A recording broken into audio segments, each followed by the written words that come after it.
Hola, ¿qué tal? Muy buenas noches. Soy Claudia Villegas desde la Ciudad de México, desde el canal de YouTube del periodista Julio Hernández Astillero. Bienvenidos, bienvenidas toda la comunidad astillero. Nos da mucho gusto recibirlos en martes, Economía Social, el programa de la revista Fortuna.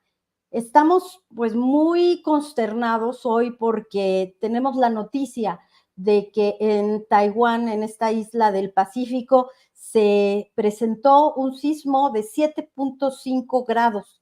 Quizás estaremos confirmando en las próximas horas que se trata del sismo más intenso que ha sufrido este país. Este país que, como ustedes saben, lo hemos tratado en este espacio, se caracteriza por ser ya el epicentro de la fabricación de semiconductores. El sismo que ha generado ya por su magnitud una alerta de tsunami en las costas de Okinawa, Japón, se presentó al sur de Taiwán, en la costa del sur de Taiwán, en la provincia de Hualien, que está a 157 kilómetros a 3 horas de Taipei. El principal fabricante de semiconductores de Taiwán, TSCM, se ubica justo en el norte, en Hsinchu, Taiwán. Entonces, este tema que nos pone de pronto muy a flor de piel la importancia de la globalización, como se titula este programa, cuáles son los riesgos geopolíticos, conflictos internacionales, bélicos que pueden dañar a la economía mexicana. Este es un ejemplo claro de cómo un efecto ambiental, un terremoto, un sismo, un tsunami nos afecta a todos. Y una vez más, me gusta recordar esa frase de no estamos bien hasta que todos estemos bien. Un abrazo a toda la gente de Taiwán, esperemos que se encuentren bien, que no tengamos que lamentar pérdidas humanas, como sea el suministro, la proveeduría de partes de semiconductores se resuelve, las vidas no. Y para tocar este tema de la importancia de la paz, de que los conflictos geopolíticos no causen severos problemas en las economías. Le damos la más cordial bienvenida. Si tuviéramos fanfarrias, se la poníamos porque de verdad lo extrañamos. El economista y experto en finanzas, Alfredo Nava. Bienvenido, querido maestro. Gracias por estar aquí en tu espacio en Economía Social. Gracias por estar.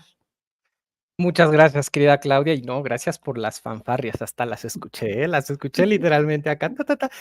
Muchas gracias por eso, y encantado de regresar al programa, Clau. Tuve por ahí algunos temitas de salud, pero ya estoy mucho mejor, y con ello, pues, con ustedes, así que muy contento. Muchas gracias, maestro Alfredo Nava. ¿Cómo ves? Entramos con esta noticia lamentable del sismo de 7.5 grados en Taiwán.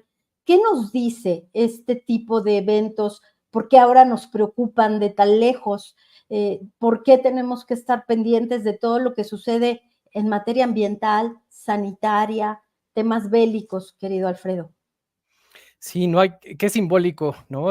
Comenzar este programa, en donde planeamos platicar del panorama internacional con un tema como es un sismo, ¿no? Donde, pues, claramente son fenómenos impredecibles, pero que pueden atenderse vía la prevención, etcétera, y que, como dices, ¿no? De pronto, eh, algún suceso que pasa al otro lado del planeta, pues, digamos que puede poner al resto de los países, eh, en vilo, ¿no? Muy pendientes de lo que sucede, pues por todas las implicaciones en las cadenas de suministro en un país, por ejemplo, como Taiwán, que tú más que nadie y has estado por allá, sabes de la importancia que tiene para todos los sectores tecnológicos del mundo, ¿no?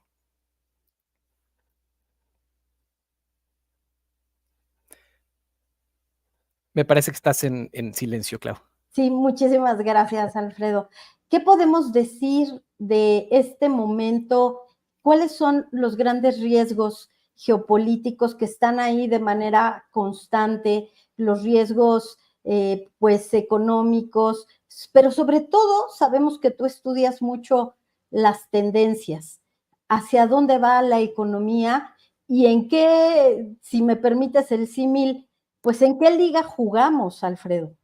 Sí, el tema de a ver, yo creo que lo primero que podríamos destacar es, que hay un grupo de economistas, que incluso hablan de la globalización del mundo, ¿no? Donde decían, bueno, ahora con el tema del nearshoring y de los conflictos, eh, que existen, quizá más ideológicos, políticos entre las naciones, por ejemplo, entre China y Estados Unidos, eso significa que la globalización está en riesgo.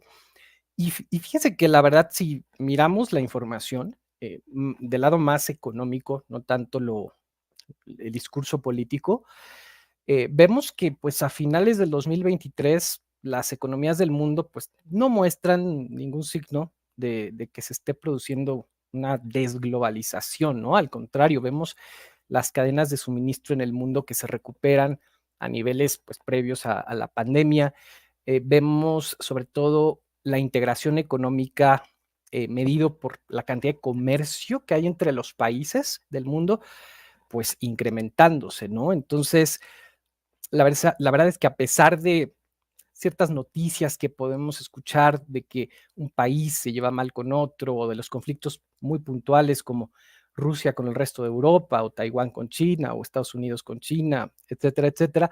La verdad que si uno mide o pues el comercio internacional, uno puede percatarse que al contrario, ¿no? Que a pesar de todas las sanciones que se pusieron sobre Rusia eh, por, por la invasión a Ucrania o de todos los aranceles que ha incrementado Estados Unidos a China, por mencionar algunos ejemplos, pues no han producido un efecto real en el comercio en el mundo, sino que al contrario, pues tienes un dinamismo de intercambio comercial entre los países muy, muy fuerte, ¿no? Entonces, quizá podríamos hablar de cierta desglobalización de las ideas, podría decirse, en donde sí hay un discurso en donde podemos encontrar ciertos conflictos de opiniones a nivel de las naciones, pero eso no se está traduciendo en los bolsillos, ¿no? Podemos comentar cómo hay cierta reconfiguración del comercio, quizá unos países perdedores, otros ganadores, incluyendo México en este último grupo de ganadores, pero no por eso el mundo está aislándose, todo lo contrario, seguimos muy, muy, muy unidos entre los países. Alfredo, tenemos una presentación que nos has preparado, en donde, si quieres, vamos platicando sobre ella, de en qué liga jugamos, con quién estamos compitiendo y cómo se ve la participación de México precisamente en esta pues nueva globalización. Totalmente, en esta reconfiguración, ¿no? Del comercio en el mundo. Y justo por acá les traje algunos materiales que nos permiten entender eh, en qué liga jugamos, como dices, Clau, y quiénes han perdido, quiénes han ganado en esta reconfiguración del comercio, ¿no? Entonces, básicamente, si vemos los países que han aprovechado mucho más esta serie de aranceles que el gobierno de Estados Unidos ha puesto sobre China y que en efecto las exportaciones desde China hacia los Estados Unidos han disminuido. ¿Quién ha llenado ese hueco? ¿Quién ha tomado esa oportunidad? Pues los cuatro principales países del mundo que han tenido las herramientas y el momentum ideal para lograrlo, pues básicamente son México en primer lugar, Vietnam, India y Tailandia, ¿no? Entonces, ¿qué nos dice esta gráfica? Básicamente es entre los años 2016 y 2023, eh, cómo ha crecido la participación de las importaciones de estos países en los Estados Unidos. ¿Quién ha enviado más bienes a los Estados Unidos? Bueno, el número uno es México, ¿ok? Entonces, Bien. México muy bien ahí porque ha tenido un crecimiento por arriba de cualquier otra nación en el mundo respecto a la participación del comercio con Estados Unidos. De donde, vamos a decirlo así, si bien el pastel, o sea, del comercio mundial ha crecido, a ver, es cierto que también nos robamos una parte de una rebanada de ese pastel y esa rebanada la ha perdido China, ¿ok? Básicamente China ha disminuido su participación en sus relaciones comerciales con Estados Unidos.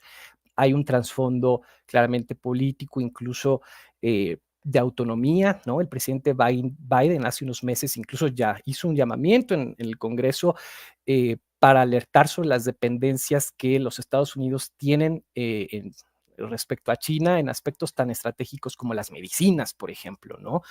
Entonces, obviamente Estados Unidos está poniendo cartas en el asunto para tratar de incrementar su autonomía y pues diversificar su comercio a otros países. Y la muestra es esto, ¿no? México ocupando un crecimiento importante ahí, claramente pues apalancado por nuestra cercanía geográfica, pero seguido de países como Vietnam, India y Tailandia. No sorprende, por ejemplo, el caso de Rusia, ¿no? Donde también las sanciones económicas que todo el mundo le ha impuesto por la invasión de Ucrania, pues ha disminuido su participación en el comercio con Estados Unidos. Entonces, muy bien eh, por esa participación de México, ¿no? Y si vamos a la siguiente, veríamos cómo, a ver, todos los productos que Estados Unidos ha impuesto un arancel incremental a productos chinos. Precisamente Estados Unidos le pone un impuesto a China en estos productos para hacerlos más caros para el consumidor final, ¿no? Entonces, si un consumidor en Estados Unidos promedio está en el supermercado o en una tienda, agarra un producto chino, va a percibir que está más caro porque tiene un arancel, un impuesto a la importación mucho más alto y eso podría desincentivarlo y mejor agarra el producto de al lado hecho en Vietnam o en México, ¿no? Entonces, por eso el gobierno impone este tipo de impuestos para incentivar o desincentivar el comercio. Entonces, si agarramos esta canasta de productos chinos que ahora tienen aranceles mayores en los Estados Unidos, veríamos cómo básicamente pues crece el valor de esos bienes importados en los Estados Unidos debido a estos aranceles y quién, volvemos a lo mismo, quién se lleva esa parte del pastel.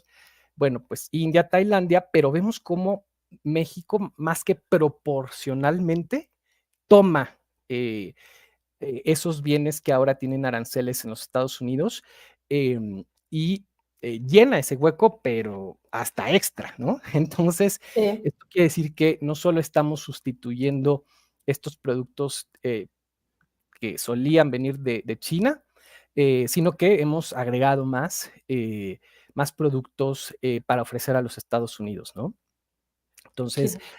es muy interesante. Aquí me gustaría hacer un paréntesis porque estoy seguro que muchas personas que nos escuchan dirían, yo he escuchado que China está utilizando las redes comerciales que México tiene con los Estados Unidos, vamos a decirlo así, para aprovecharse de esos tratados de libre comercio. Y hay algo de verdad en eso, o bastante verdad. Lo que se ha visto mucho recientemente es que como México tiene tratados comerciales con los Estados Unidos, pues tan consolidados, tan históricamente importantes, que creen que está pasando. Los chinos llegan a México e instalan fábricas y a lo mejor terminan de ponerle la cabeza a la muñeca Ujú. o las llantitas al carrito y con eso pues demuestran que a lo mejor el producto es mayoritariamente con un valor agregado en México y lo exportamos desde México a los Estados Unidos como si fuera un producto mexicano. Eh, y pues de esa manera se libra ese producto de un arancel, aunque mucho de eso componente del producto mexicano es a su vez chino, ¿no? Entonces Sí. vean ustedes cómo la integración, aunque en las noticias sintamos como que Estados Unidos, México, China, hay un desacuerdo por ahí ideológico, si uno revisa el comercio mundial, la penetración es total, ¿no? O sea, bienes que se producen o se terminan de producir en México, pero que tienen muchos ingredientes chinos y que terminan en los Estados Unidos, ¿no? Entonces, ahí muy buena la historia, la calificación para México de esta oportunidad que está tomando, ¿no? Y si vamos a la siguiente lámina, justo destacaríamos cómo, pues, a ver, una de las razones por las que somos tan competitivos con respecto a estas exportaciones a los Estados Unidos, pues es nuestra cercanía, ¿no? Es obvio, mucho de este comercio, la gran parte, pues ya sea por carreteras, que tenemos una integración absoluta con los Estados Unidos, quizá por aire, pero fundamentalmente por carretera, y que aquí justo destaca cuánto cuesta enviar un producto de estos países que están abajo de la gráfica hacia los Estados Unidos, ¿no? O sea, cuánto es el costo del envío del producto respecto al valor del producto que estás enviando, ¿no? Entonces vemos en el caso de México cómo el costo de enviar un producto es menos del 1% del producto, ¿no? Entonces es muy, muy, muy competitivo por nuestra cercanía y vemos cómo del otro lado, China, el costo del envío prácticamente alcanza el 5%. Entonces, pues eso está haciendo perder competitividad a los chinos y nos coloca en un plano de ventaja, ¿no? ¿Qué ha pasado en la siguiente lámina con respecto a Rusia, ¿no? Ahí hay algo bien interesante, ¿no? Porque se ha platicado mucho en estos nuevos polos, ¿no? Del poder, que si China, que si Rusia, que si Estados Unidos. Bueno, ¿dónde está Rusia y con quién está jugando, ¿no? ¿Quién está jugando en el recreo con Rusia sin que nadie se dé cuenta, ¿no?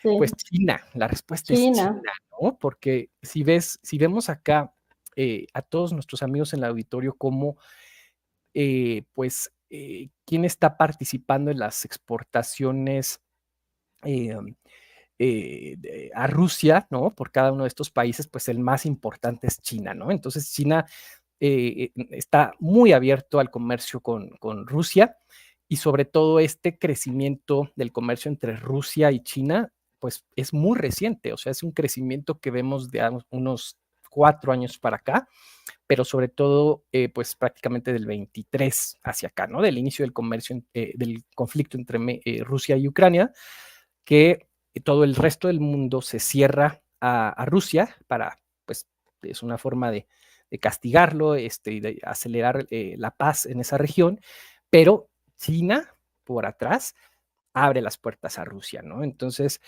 eso es eh, una señal importante de las alianzas comerciales entre esos dos países y que justo China, en su relación con Rusia, ha venido a sustituir sobre todo a Europa, ¿no? Ahí Europa sí ha tomado una posición política muy estricta respecto a frenar las relaciones comerciales con Rusia.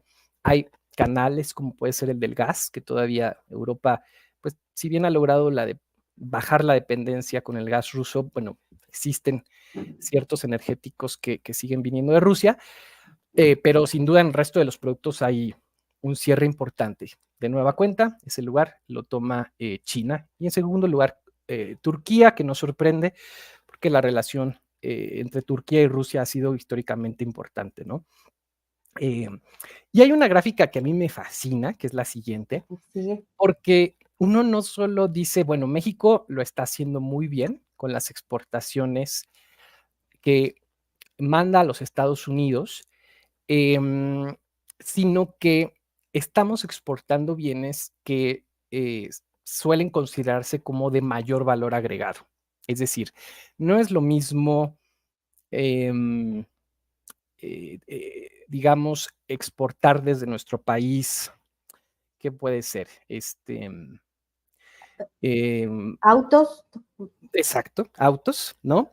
Que requieres un gran engranaje de talento, de tecnología, de personas altamente capacitadas, como es la mano de obra intelectual de México, a, por ejemplo, exportar plata, ¿no? Que claro, tiene una gran complejidad, etcétera, pero pues el ciclo productivo es más limitado, ¿no? Porque estás Sí. O agarrando muebles, o muebles. muebles, ¿no? Por ejemplo, que pues, Sí. a lo mejor hay menos tecnología, ¿no? Entonces, esta gráfica lo que nos dice es que si uno revisa, a ver, los tres principales productos que cada uno de estos países de Latinoamérica exportan a los Estados Unidos, y de esos tres principales productos, ¿cuántos representan del total de las exportaciones? Tendríamos que México, el primer producto de exportación, pues serían básicamente computadoras, seguido de vehículos y autopartes, accesorios automotrices y automóviles, ¿ok?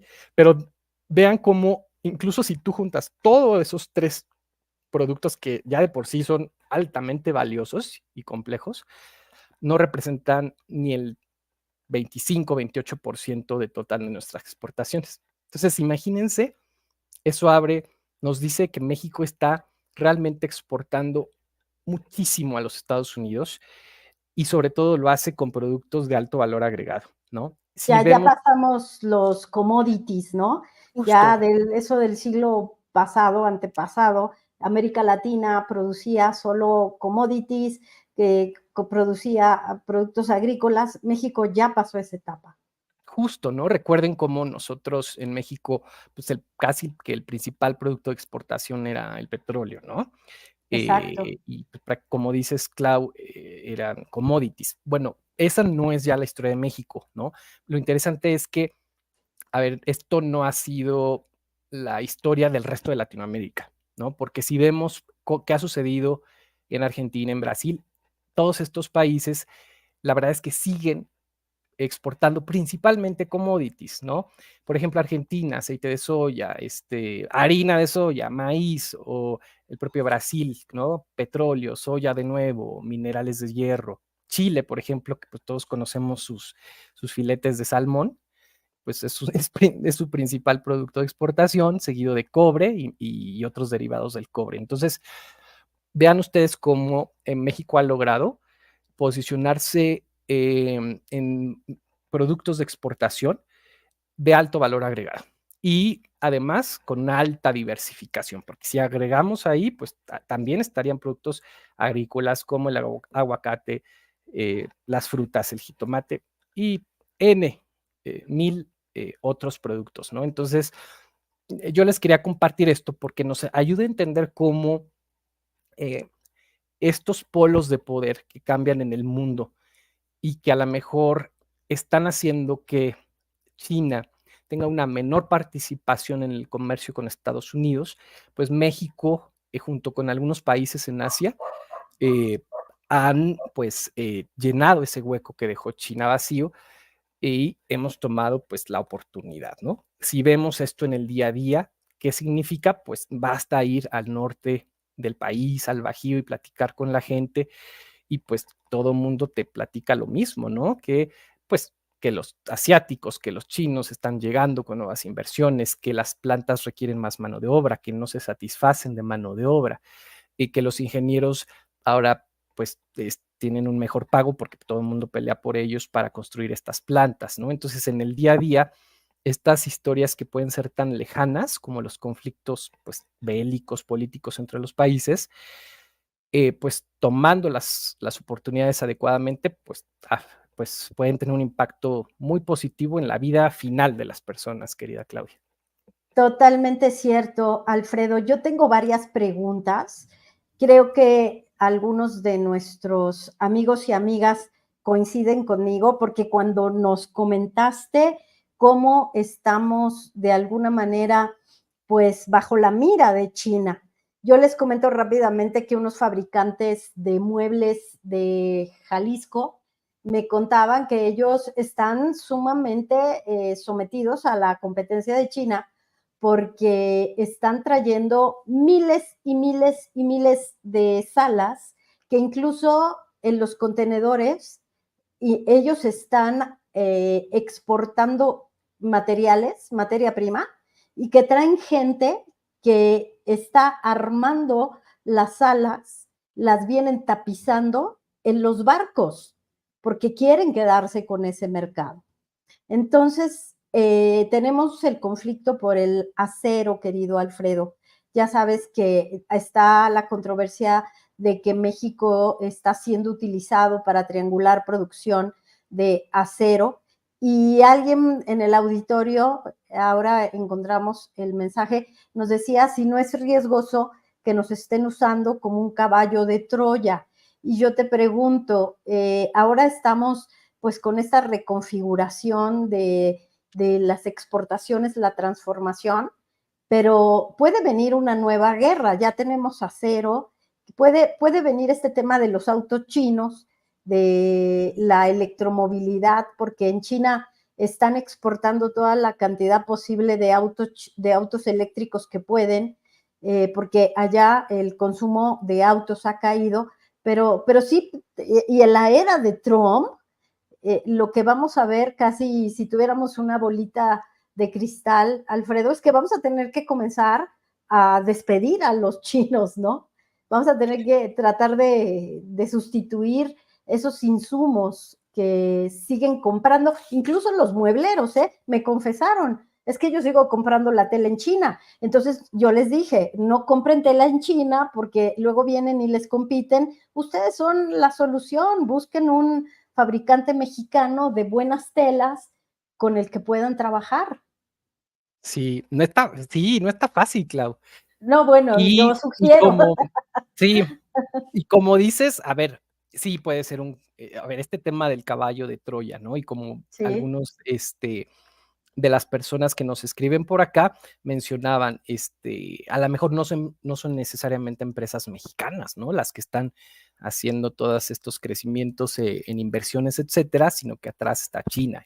Y sí, o sea, la verdad es que en muchos casos, a ver, sí hay un tema de efecto caballo de Troya, donde, pues, los chinos, aprovechando nuestros tratados comerciales con los Estados Unidos, pues están, vamos a decirlo así, usando este canal que nosotros tenemos con ellos, ¿no? Para evitar aranceles. Pero, a ver, yo creo que sí, si tuviéramos una bola mágica y pensáramos en el peor escenario posible, sí hay un escenario en donde si gana Trump en las elecciones, próximas en los Estados Unidos y entra con un discurso muy, anti-China, como podría ser el caso, es posible que, pueda poner un segundo ojo, ¿no? En nuestros tratados, comerciales y, pues, poner algún tipo de bloqueo, ¿no? Para evitar este tipo de efecto de caballo de Troya. O sea, hay mitigantes, ¿no? Hay mitigantes, uno de ellos, pues, que el propio Trump, eh, hizo este tratado que actualmente tenemos firmado. O sea, lo firmó Trump del otro lado. Entonces, o sea, no es que se pueda echar para atrás de un tratado que él mismo firmó. Ese es un mitigante de este riesgo. Claro, lo puede hacer y hemos visto a Trump cómo es, ¿no? Pero es un mitigante. Y la otra es que nuestras exportaciones, como quiera, están, eh, más diversificadas que antes, ¿no? Entonces, a lo mejor si algún sector en particular es golpeado, bueno, tienes otros sectores que lo pueden compensar. No quiere decir que no hubiera daño, pero bueno, creo que lo podemos mitigar con mayor diversificación de nuestras exportaciones. Pero sí a veces es tan complicado, querida Claudia, si tú tienes un vehículo enfrente de ti, entender incluso de dónde vienen las piezas, ¿no? O sea, realmente la integración mundial es tan fuerte que dices, sí, la tapicería de esta sala o de este auto es de China, pero esto fue armado los chips son de Taiwán, pero se armó finalmente en México, pero después los frenos vienen de Puebla, pero después el acelerador se hizo en Hungría. O sea, es ya muy difícil a veces de identificar el origen de los productos y eso hace complicado a lo mejor tener estas políticas tan selectivas de tú sí, pero tú no, ¿no? Melón o sandía, no. A veces como que toca más bien jugar en el juego o en la orquesta de la integración mundial, ¿no? Que es, creo, la tendencia que hoy, por las cifras que les comentaba al inicio, parece que todos seguimos jugando. así es. Y quisiéramos, Alfredo, recuperar algunos de los comentarios que siempre yo sé que eres muy generoso con nosotros y que podemos recuperar los comentarios. Aquí preguntaban si hay tanta oportunidad de exportación de valor agregado, ¿cómo se compara eso con las remesas? Creo que las remesas se están convirtiendo con más de 60,000 millones de dólares, Alfredo, en el principal ingreso de divisas de nuestro país. Pero las exportaciones claramente van en ascenso. Entonces, de pronto, creo que sería muy lindo y sería un gran sueño que tuvieran que regresar nuestros trabajadores a territorio mexicano para trabajar en fábricas en donde se les necesita.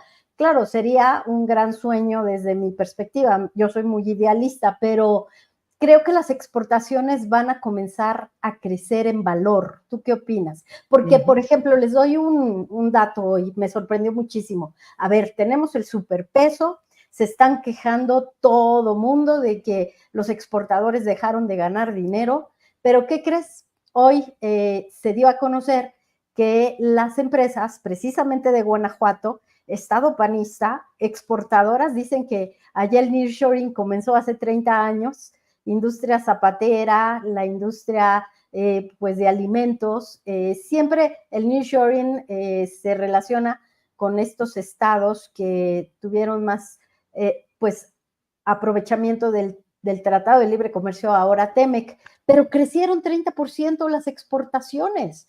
Claramente no fue crecimiento por el tipo de cambio, sino fue por volumen, Alfredo. Sí, sí, o sea, si tú ves la oportunidad que tiene México, el llamado nearshoring o offshoring, como a lo mejor lo dicen en Estados Unidos, o sea, sí es una oportunidad única, ¿no? Precisamente por la reconfiguración del comercio del mundo, ¿no? Y las cifras lo respaldan, ¿no? O sea, no solo con las cifras que veíamos ahí, sino también por las inversiones que estamos recibiendo, por las compras de bienes tecnológicos, ¿no? Que se ven en las estadísticas como hay más inversión en equipos tecnológicos que justamente están destinados a aumentar la capacidad productiva de estas plantas para incrementar las exportaciones, ¿no? A su vez. Pero definitivamente la tendencia sí va a ser de un crecimiento en las exportaciones, e incluso el debate sería, ¿por qué no más? ¿No? O sea, ¿por qué solo ¿Por qué el está 30? contenido? ¿Por qué estamos contenidos? O sea, a pesar de, me parece, lo, lo positivas que son estas cifras, o sea, ¿por qué no más? ¿No? Y bueno, hay otra serie de factores, ¿no? A lo mejor desde el lado de la propia infraestructura, ¿no? ¿Por qué no más? Pues es que a lo mejor los puertos ya están a su máxima capacidad y necesitamos más puertos, ¿no? Infraestructura, ¿no? O las salidas de sus puertos vía carreteras a los Estados Unidos o a otras zonas, a lo mejor ya están bastante cargadas y basta ver las carreteras del país en una regresada de Querétaro hacia acá y te das cuenta el número de trailers que dices, esto ya no da para más. Bueno, eso es muy aterrizado, muy coloquialmente, pero es el tipo de cosas que a lo mejor están pendientes, ¿no? Como infraestructura. Pero el debate no es eh, si sí estamos, si sí hay resultados palpables del nearshoring. No, están ahí. O sea, el debate podría ser, ¿por qué no más? ¿Por qué no todavía tener mayor impacto, no? Y a la pregunta que ponías en la mesa, querida Claudia, de las remesas, pues ahí tienes un efecto personalmente, ¿no? Yo creo mucho más importante de las exportaciones, ¿no? Porque para exportar un vehículo, una computadora, una televisión hecha en México, imagínense ustedes todo lo que hay detrás, ¿no? O sea, es desde la construcción de la fábrica, la obra civil de esa planta para ser fabricada, desde la compra del terreno mismo, desde habilitar ese terreno para que haya calles y carreteras a esa fábrica, desde las personas que ya están contratadas en esa industria, desde los ingenieros técnicos, desde el transporte público y privado que llega a esa zona. Es decir, es un movimiento de la economía. Es más, por ejemplo, algunos empresarios que me platicaban, ¿no? Es que todas estas inversiones chinas en el Bajío, etcétera, pero faltan casas, ¿no? O en la región de Apodaca, en Monterrey. Faltan casas para que todos los trabajadores vivan. Bueno, pues hay que, ¿qué crees? Pues construir esas casas, ¿no? Entonces, hay un concatenamiento de la economía que, pues, derrama en todos los sectores y que sin duda es una mejor apuesta, ¿no? Que a lo mejor el tema de las remesas, tan sencillo. Yo creo que ningún mexicano escoge, ¿no? Esa vida que es tan dura y que hay que reconocerla, ¿no? De salir del país y de sus seres queridos para ganarse una mejor vida allá. en los Estados Unidos. Pero estas pueden ser oportunidades para que los que están aquí se queden y los que están allá regresen. Entonces sí, sí, siempre hay estos debates, pero en el corto plazo estas oportunidades sí están dando efectos positivos. Alfredo, ¿cómo ves tú este tema de la paradoja Trump? Recordemos lo que nos dijo en este espacio el doctor Raúl Hinojosa de la Universidad de California, Alfredo. Él nos hablaba de cómo Trump se va a enfrentar a su propia narrativa, diciendo que el ostracismo, que la persecución de los migrantes, que el muro, que México es un problema. Y ahora, Alfredo, lo que vemos claramente es que tenemos un crecimiento histórico gracias a la integración con México. ¿Cómo lo ves tú? Sí, a ver, acuérdense que yo como lo vería es la separación del discurso político con, con ahí estoy de regreso, con el Te discurso, escuchamos. Sí, sí. o con la estrategia económica, ¿no? O sea, acuérdense que Estados Unidos, pues, y en general todas las sociedades en aspectos políticos necesitan un elemento de cohesión, ¿no? Para salir y votar, ¿no? Por el candidato. Eh, y pues uno de estos elementos de cohesión en los Estados Unidos siempre ha sido el tema racial, ¿no? En Estados Unidos el tema de la raza siempre ha sido un sistema de cohesión eh, que moviliza el voto de manera importante. Eh, entonces, cuando a lo mejor en Estados Unidos se perdió ese discurso racial ante la comunidad, eh, eh, digamos, negra, eh, entra, ¿no? El discurso mexicano para movilizar a ese voto republicano. Eso es en el discurso político, pero en el discurso o en la estrategia comercial ahí vemos cómo está más difícil, ¿no? Porque ahí la verdad, yo siento cada vez un México que tiene mayor poder de negociación frente a los Estados Unidos precisamente por la alta integración que tenemos con su economía. Entonces, ya no es tan fácil que, que nos traten tan mal, yo diría, ¿no? Porque mucho de ellos depende de nosotros y cada vez lo tienen más claro. Eso desde el punto de vista comercial e incluso desde el punto de vista de cómo se integra la sociedad americana hoy en día, ¿no? Es decir, cada vez el voto latino representa un porcentaje más relevante para los Estados Unidos y eso puede pronto cambiar el discurso de los políticos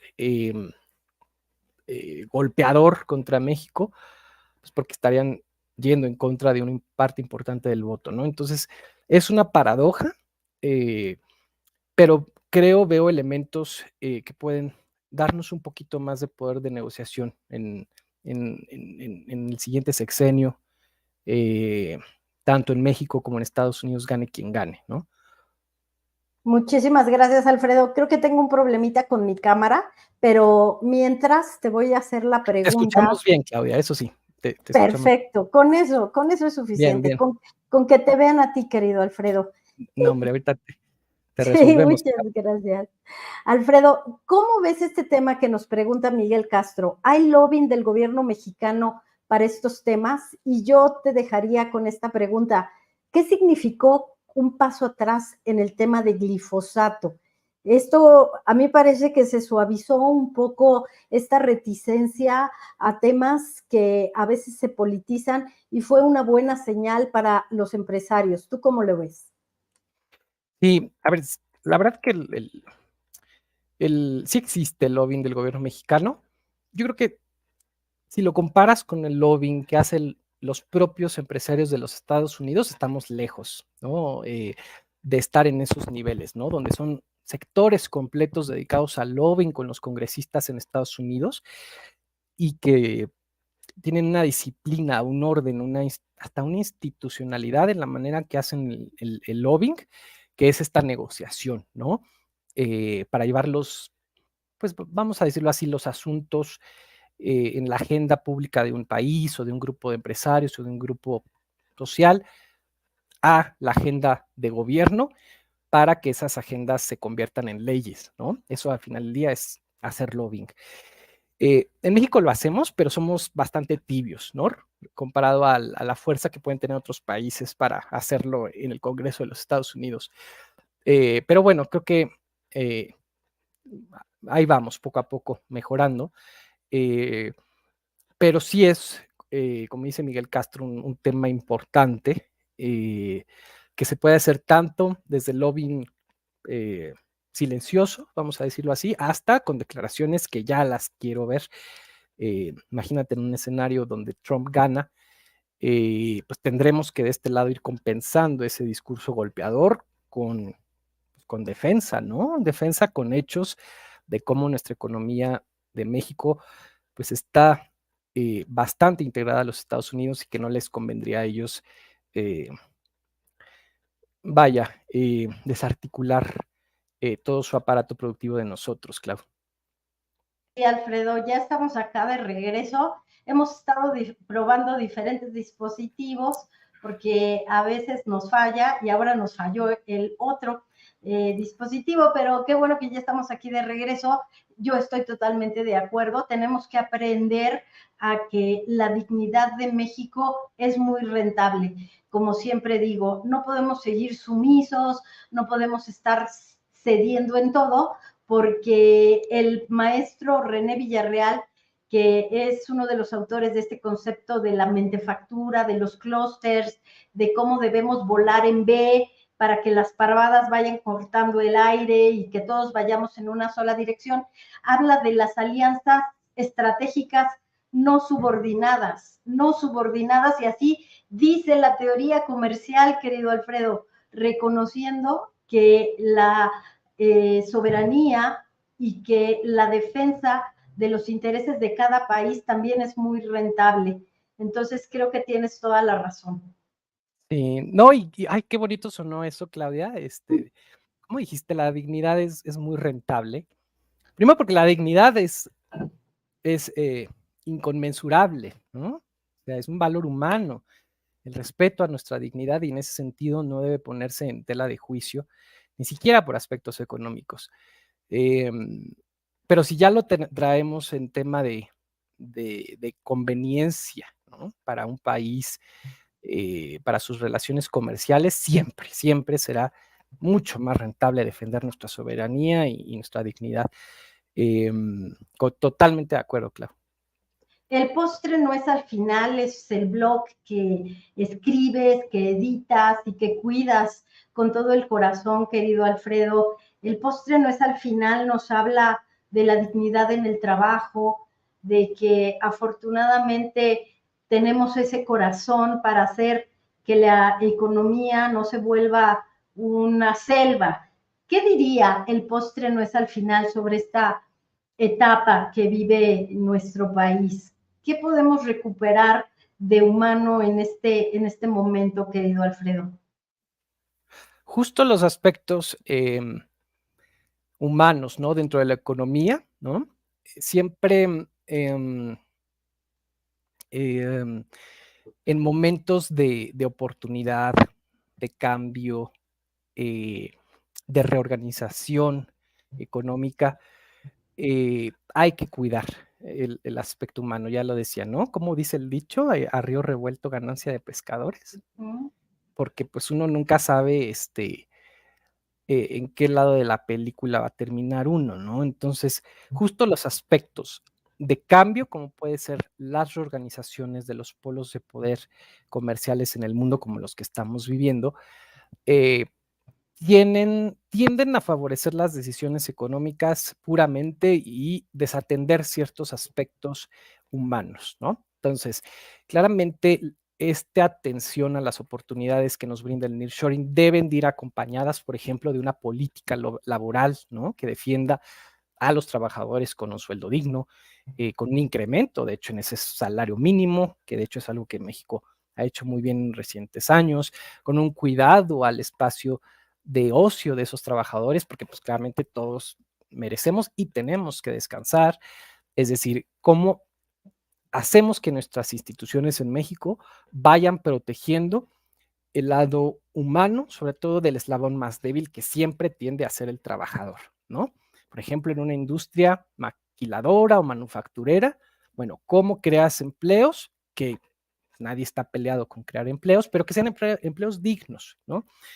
Vía un sueldo adecuado, unas condiciones laborales y de seguridad adecuadas, ¿no? Entonces, fíjense cómo, o sea, estas oportunidades, si nos aceleramos y dejamos de atender esos aspectos medulares de la persona, eh, pues puede, pueden ser oportunidades que a lo mejor tengan un beneficio económico nada más para ciertos grupos, ¿no? En lugar de realmente permear de manera integral a la mayor parte de la sociedad, ¿no? Entonces, como que son aspectos muy definitorios, como bien dices, querida Claudia, en cuanto a qué papel jugamos en este nuevo juego y cómo defendemos esa dignidad haciéndolo rentable, ¿no? Alfredo Nava, gracias por regresar con este tema tan entrañable, con gráficas, con cifras, con datos, que es como se discuten los temas económicos. Creo que el tema ideológico a veces nos abruma y no nos deja ver que detrás de todas esas ideas, posiciones, están los números. Y hoy tú nos trajiste que me encanta también la gráfica de que México está exportando computadoras, autopartes, autos, y que ojalá pronto sigamos en la línea de exportar más bienes de capital y que podamos también recuperar liderazgo en muchos sectores en donde, pues por descuido, a veces por esa sumisión, los dejamos a un lado, querido Alfredo. Pero creo que después de 30 años que nos ha costado mucho, no sé si tú coincides,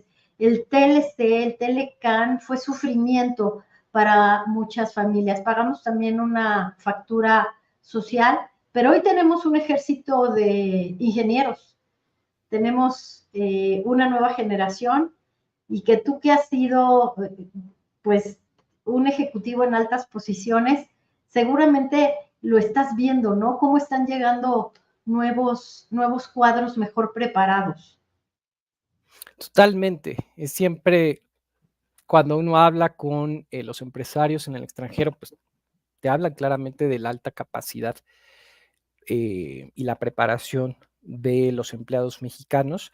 Y no solo porque lo dicen de manera muy romántica, sino como decías, Claudia, las cifras lo respaldan, ¿no? O sea, somos en cuanto a trabajadores, mano de obra, por así decirlo, pues bastante calificada. Y que nos hacen muy competitivos para este tipo de oportunidades. Y la otra, pues recapitulando, ¿no? En el TLC, como, a ver, si bien hubo sectores muy favorecidos, los beneficios fueron muy asimétricos, ¿no? O sea, a lo mejor tenías una integración más fuerte al mundo, pero el que más ganaba, o casi que el único que ganaba, pues era el empresario dueño de la fábrica, ¿no? Y no se generaba valor compartido, ¿no? Entonces eran oportunidades eh, que sin duda engalanaban mucho a la economía porque nos puso el TLC en el ojo del mundo en cuanto a la integración con los Estados Unidos. En algunos aspectos el país pudo modernizarse, pero no se generó valor compartido en muchos de los casos y eso derivó también en, pues, en mayores desigualdades, ¿no? Entonces, esa lección ya la vivimos, ¿no? En el 94 para adelante. Entonces, ¿cómo podemos replantearnos esta oportunidad que la reconfiguración del mundo ahora nos trae, ¿no? Pero con una visión mucho más humanista, ¿no? Mucho más enfocada a los eslabones eh, más débiles, pero también más importantes que sostienen el sistema, que es, por ejemplo, los empleados. Entonces, hoy es esa oportunidad histórica, ¿no? Y casi una deuda moral de generar un crecimiento en México mucho más sostenible desde el lado humano. Y es algo que sin duda pues viene acompañado de esfuerzos institucionales, ¿no? Como lo había mencionado. O sea, ¿qué está haciendo la Secretaría del Trabajo para así lograrlo? ¿Qué hace la Secretaría de Economía? ¿Cómo se negocian esos tratados para acercarle las mejores condiciones de trabajo a las personas? En fin. Entonces, sí es un reto doble, ¿no? Porque es un reto netamente de productividad, pero también de generación de valor compartido, querida Claudia. Alfredo, muchas gracias. Mira, Danilo Mercado nos saluda, Miguel Castro, Tanislao, Miguel Castro, que siempre anda por acá preguntando. Gracias, Miguel, por tu activa participación. Felicitaciones, maestro Elio Bracho, Armando Alonso, Lidia Coronel, Miguel Ángel García, Armando Alonso, Alberto Ávila, Lupita Máxima. Ya todos te extrañábamos, querido Alfredo. Lolita Dalver, saludos. Gracias por estar aquí. Y pues nos alegra mucho que te sientas mejor. Nos alegra mucho que aceptes siempre platicar con nosotros en medio de la coyuntura, porque te llamamos y aceptas y eso habla de tu generosidad, querido Alfredo. Y la dinámica de economía social nos permite, como en las buenas investigaciones de ciencias sociales, ver varias fuentes y confirmar que la premisa de que México está creciendo es la correcta. 2.6% de crecimiento podría crecer la economía el próximo, no, este año, Alfredo, 2.6. Se los comento como una nota exclusiva por ahí. Sí, en los criterios de política económica hay un rango de entre 2 y 3. Muchos decían que no se iba a crecer más de 2%. La buena noticia, querido Alfredo, es que incluso habría menos presión en el déficit de cuenta corriente, en el déficit primario, y que podríamos tener un buen año en plenas elecciones en 2024. Yo creo que así va a ser, ¿no? Veo pocas cosas que lo pongan en riesgo, sobre todo en la mayor parte del año. Creo que el principal reto puede venir más hacia el cierre, ¿no? Con las elecciones en Estados Unidos, en donde el candidato Trump, pues, ha demostrado tener una fortaleza electoral muy importante, quizá cada vez más, más dominante, y que no sabemos, ¿no? Cómo vaya a ser su discurso electoral, ¿no? Y ante un potencial triunfo, cómo va a ser la relación con México. Eso podría poner un poquito de volatilidad, pero ya sería más hacia el cierre de año. A mí se me hace que, o sea, todos los elementos están puestos para que, en general, el año en sí, ¿no? Sea un buen año y que estos proyectos, estos pronósticos que traemos de un crecimiento hacia el orden del 2.6, 2.8, incluso el 3%, pues sí sean factibles, ¿no? Muy bien, Alfredo. Gracias por estar aquí. Te mandamos un abrazo, toda la comunidad de Economía Social Astillero, y esperamos verte pronto, quizás la próxima semana, si lo permite tu agenda, y nos dará mucho gusto seguir platicando contigo. Te mandan muchas felicitaciones, dice Aldo Vázquez, aleccionador, escuchar a Alfredo, excelente. Además de el postre no es al final, estás también en Revista Fortuna, así es que recomendamos que vayan y busquen tus colaboraciones y que sepan un poco cuál es la propuesta del blog El postre no es al final. No, al contrario, Claudia, y un saludo a todos, Lolita Dalbert, que por acá nos manda saludos y un trébol de la buena suerte, el cual agradecemos. Y no, al contrario, el agradecido soy yo, primero con el auditorio y sobre todo contigo, Claudia, de pues encabezar este fabuloso proyecto. Muchísimas gracias, Alfredo. Que pases una excelente noche y hasta la próxima. Hasta luego, querida Claudia. Gracias, Alfredo. Pues, ¿qué les parece el maestro Alfredo Nava? Sí, gracias, Irma. Regálenos likes, compartan. Si ya pasó el programa, pues envíenlo, amigos. Hay que seguir incrementando esta difusión de información, porque a mí no me gusta meterme mucho en temas políticos, pero hay una gran pues malinterpretación. Espero que sea que no sea un asunto de mala fe o que no entienden lo que está pasando, pero los números ahí están. Entonces no tenemos por qué desvirtuarlo. Tanislao dice, gracias Claudia, muy buena plática. Es un lujo platicar con Alfredo Nava. Estamos pensando en organizar un foro, un evento en donde puedan conocer a todos nuestros analistas, porque de verdad no tiene yo creo que no hay un espacio económico que pueda contar con los analistas del nivel que tenemos nosotros aquí en Economía Social. Bueno, pues yo le agradezco mucho a Juan Manuel en la producción. Eres muy generoso con toda la ayuda, Juan Manuel.